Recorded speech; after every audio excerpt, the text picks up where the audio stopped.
गरीब का कोई नहीं होता है। बड़े आदमियों की बेटियों का विवाह होता है तो लाखों सहयोग आ जाता है, करोड़ों सहयोग आ जाता है। गरीब के घर पर कोई खाने तक नहीं जाता है।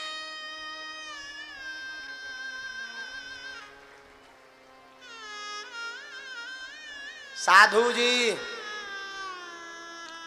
अमीरों की शादियों का न्योता सबके घर जाता है, बस गरीबों के घर कभी नहीं जाता। सच बोलें, गरीबों का तो सिर्फ कृष्ण होता है।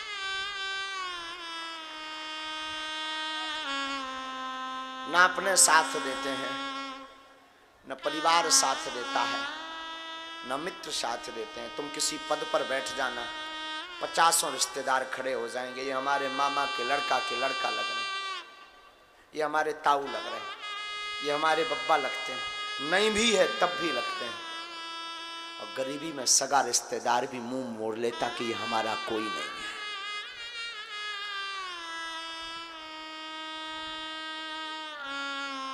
मैं निवेदन करूं आप सबसे, गरीब का कोई नहीं होता। तुम्हारे आसपास भी ऐसा कोई होगा जिसका कोई नहीं होगा।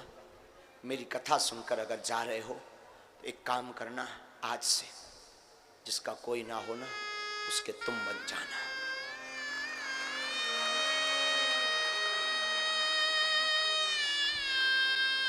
एक गरीब पर क्या गुजरती है गरीब जानता है। त्योहार आते हैं, सबके बच्चे खुशियां मनाते हैं,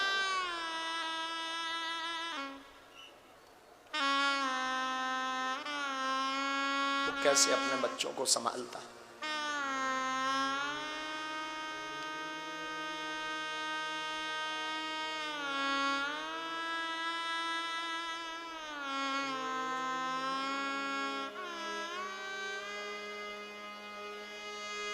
साधु हमने बड़े नजदीक से अपने जीवन में देखा, कोई किसी का नहीं।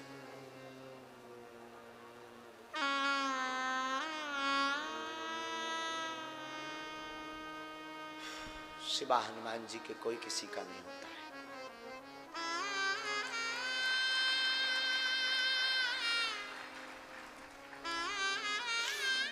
त्योहार आता है तो गरीबों को आफत आती है, बच्चे मचलते हैं, रोते हैं, क्या करना।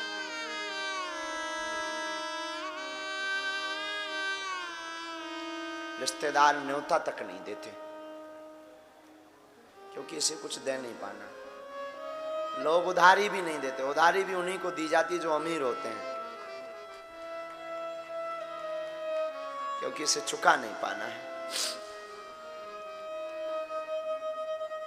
बैठने की इज्जत भी गरीबों की विचित्र होती है।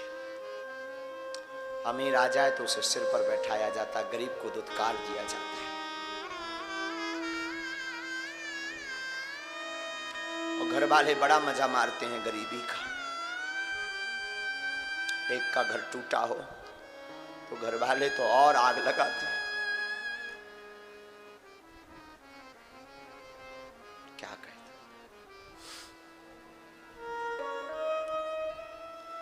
बन जाते हैं लाखों रिश्ते जब पैसा पास होता है, टूट जाता वो रिश्ता गरीबी में जो सबसे खास होता है।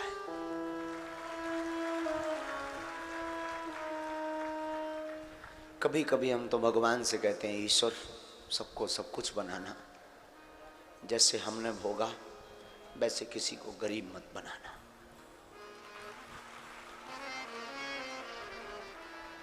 इसलिए तो हमने अपने धाम पर, अपने जीवन में लोगों को ये जरूर दिखता कि महाराज ऐसा बोल रहे वैसा बोल रहे, कभी ये नहीं देखा कि हमने अपने जीवन में एक भी चढ़ोतरी निज जीवन में खर्च नहीं की। भूख क्या होती है, साधु जी, जो ये बागेश्वर धाम पे भंडारा चल रहा ना, उसके पीछे भी कारण यही है। हमने अपने जीवन काल में 3-3 दिन तक भोजन नहीं किया। चावलों की रोटी खाई, शाम को मिल गया तो सुबह नहीं मिला। उस जमाने में 1 रुपए का पार्ले जी का छोटा पैकेट आता था, 8 बिस्किट होती थी, 1.25 रुपया, 1.5 रुपया, फिर धीरे धीरे 2 रुपए का आने लगा। सुबह वो खा लिया, 2-2 दिन तक कोई ठिकाना नहीं। इसलिए उसी वक्त प्रण लिया था कि कभी अगर हनुमान जी ने हम पर कृपा की तो हम दूसरों के लिए जरूर भंडारा खोलेंगे।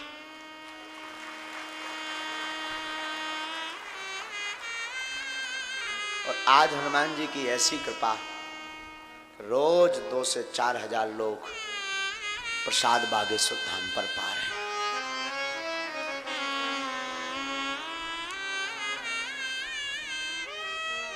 साधो, संसार में आपको कुछ करना है तो कुछ बनना पड़ेगा, कुछ बनना है तो मशक्कत करनी पड़ेगी।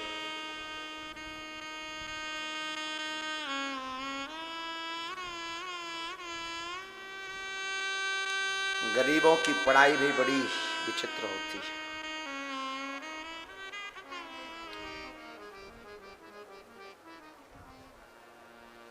हमारी बहन का जब विवाह हुआ तो हमें 20,000 रुपए की आवश्यकता पड़ी थी। सच बता रहे हैं, जीवन का निज अनुभव है इसलिए बता देते हैं हर बार, क्योंकि हमारी आदत है, हम भूलते नहीं कभी।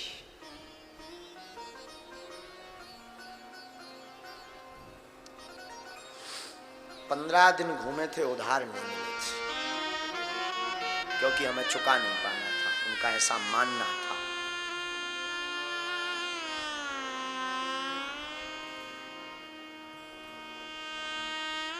फिर क्या, हनुमान जी ने अब ऐसी कृपा की कि हर साल महाशिवरात्रि को हमारी 100-100, 150 बेटियों का विवाह बागेश्वर धाम से हुआ।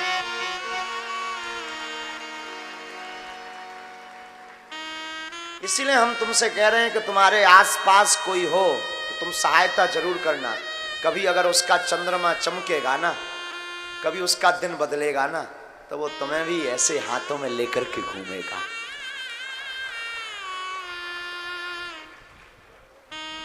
इसलिए मदद जरूर करना, मेरी प्रार्थना है। जिसका कोई ना हो उसकी मदद जरूर करना। इसलिए सुदामा चरित्र हम पूरा नहीं बोल पाते हैं। 2-3 चरित्र ऐसे हैं जो हम बोल नहीं पाते। क्यों नहीं बोल पाते खबर नहीं। आज की कथा जिन्होंने सुनी, हम प्रार्थना करेंगे, गरीबों का कोई नहीं होता है, तुम जरूर मदद करना, तुम जरूर मदद करना। अगर हमारे परिवार के हो तो, अगर बागेश्वर धाम परिवार के हो तो तुम जरूर मदद करना।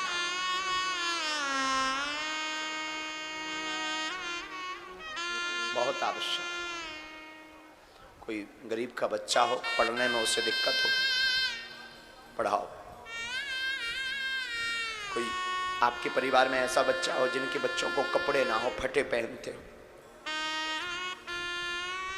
ले दो, कुछ नहीं बिगड़ना तुम्हारा, तुम्हें राम और देगा, जाओ।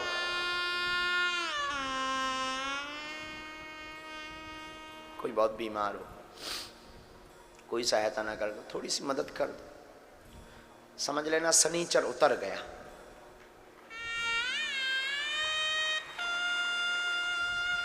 तुम्हें राम और देगा। क्या बोल दें साहब, जिंदगी भी कितने रंग दिखाती है। कभी गाड़ी को नाव पर बिठाती है तो कभी नाव पर गाड़ी को बिठाती है।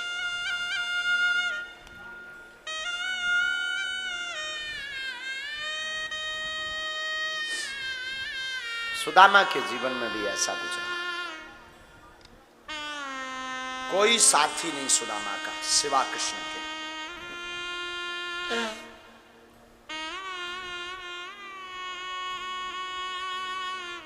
पता नहीं 2-3 दिन से खबर नहीं क्यों वही पुरानी याद आती है, खबर नहीं।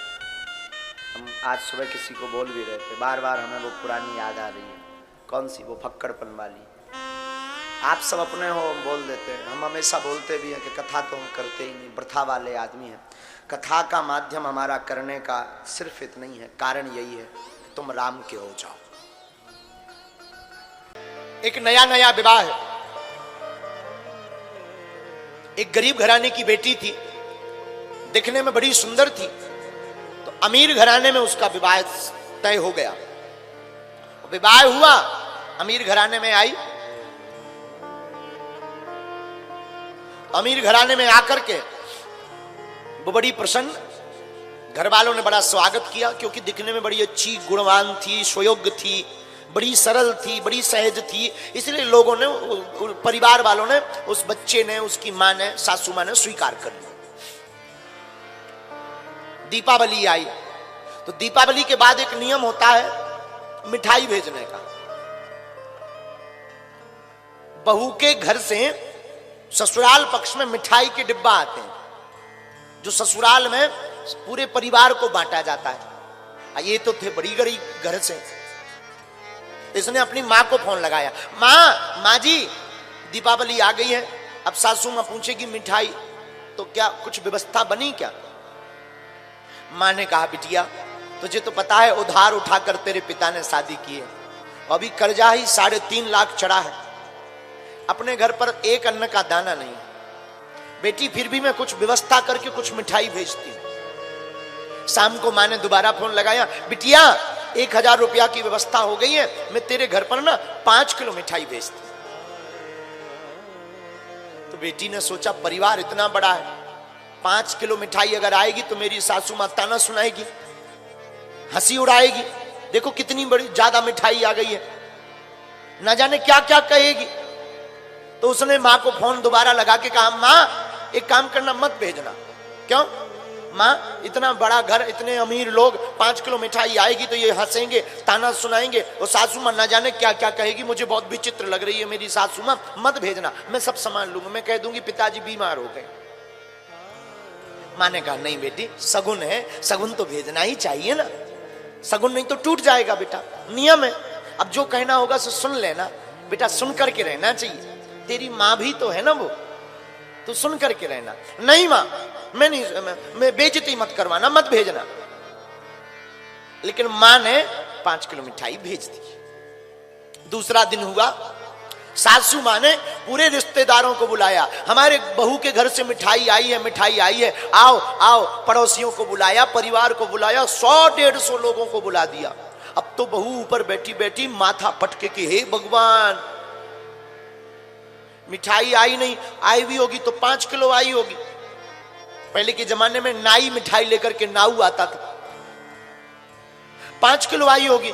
आज तो सासू मां ने मरवा लिया, ये सबके सामने आज बेइज्जती करेगी, आज सबके सामने ताना सुनाएगी, आज सबके सामने मुझे भला बुरा कहेगी, आज सबके सामने ये हंसी करेगी, मेरी और मेरे बाप की हंसी करेगी, मेरे पिता की हंसी करेगी। मैं क्या करूं? बार बार बहू चक्कर लगावे, कमरे में दरवाजा देखे, खिड़की खोलकर देखे, बार बार आंगन में झांक कर देखे, सब बड़े बड़े बड़े बड़े मेहमान आ गए, हंसी ठहाका लग रहा, चाय पी रही। सासू मां ने नीचे से आवाज लगाई, बहू, अरे ओ बहू। अब तो बहू का शरीर एकदम श्वास तेज चलने लगी, हे भगवान अब क्या होगा। नीचे डरी डरी उतरी, नीचे सिर करके खड़ी हो गई, बहू बहू तेरे घर से मिठाई आई है, ले तू सबको बांटती जा।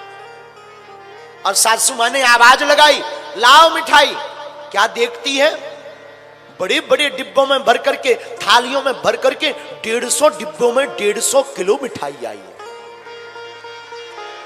बहू तो चौंक गई, उसने मिठाई जल्दी जल्दी बांटी और बोली, मेरी माँ बड़ी झूठी है, मेरी माँ तो फोन पे कह रही थी 1000 रुपया है, केवल 5 किलो मिठाई का रुपया है, और मेरी माँ कितनी झूठी है, इतनी मिठाई भेज दी हो, लगता है उधार भेजी होगी। भागी भागी जल्दी गई कि मैं माँ को पूछूं, फोन लगाया, माँ जी तुम बड़ी झूठी हो, तुम तो कह रही थी 5 किलो मिठाई है, इतनी सारी मिठाई जो दे दी। तो माँ कहती, बेटा मैंने तो 5 किलो ही भेजी, मेरे पे तो रुपया भी नहीं है, और 5 किलो के ही रुपया है, वो भी उधार उठा करके बेटा दिए, और तेरे पिताजी से भी ले पूछ ले। पिता ने भी कहा, बेटा मैंने तो 5 किलो मिठाई भेजी। नाऊ काका भी पूछा, उसने भी कहा 5 किलो ही मिठाई दी।